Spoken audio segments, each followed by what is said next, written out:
يا المنظر، بسم الله. يا ويلي، النتيجة رح ناخذها هيك اليوم. وهي هي قطع. يا ويلي على الروايح، قربوا قربوا شوفوا. وهيك يا جماعة اليوم حضرنا السبونج كيك، تعالوا نشوف كيف حضرناه بهذا الفيديو.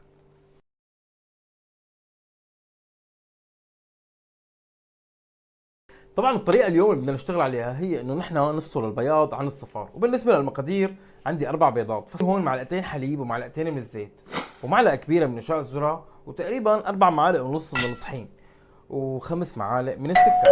عندي هون معلقة صغيرة من خل التفاح، والفانيليا طبعا. كل المواد بدنا نشتغل فيها بحرارة المطبخ.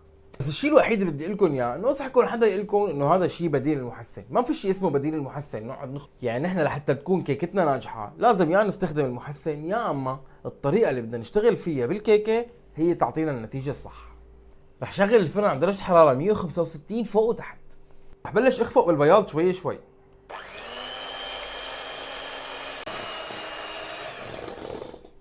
بعد ما بلش تتشكل عندي هي الرغوة رح انزل بمعلقة الخل اللي حكينا عنها وكمل خفق. انزل بالسكر شوي شوي.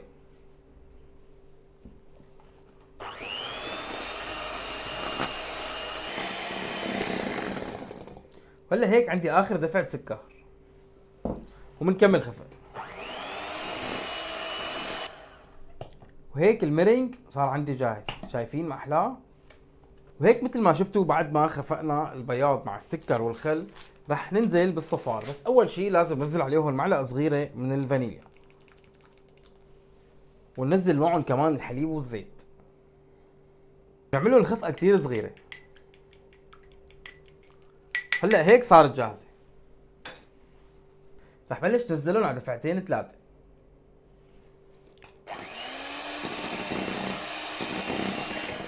مجرد ما اختفوا معنا بنزل الدفعة اللي بعدها.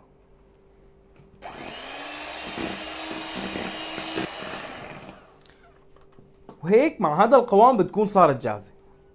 طبعا السر اني انا ما كمل اخفق فيها كثير مشان ما يرجع يهبط معي القوام من اول وجديد. هلا هيك خفاء خلصنا منه. وبنجيب انعم من خل عنا، وبنفضي طحين والنشا والبيكنج بودر، وعلى دفعتين 3 بس. وراح نقلب تقليب. الدفعة الثانية وبنكمل تقليب. وهلا هيك الدفعة الأخيرة بنكمل تقليب. وهيك يا جماعة المزيج صار جاهز. شوف الطحين اختفى عندي على الأخير وصارت جاهزة.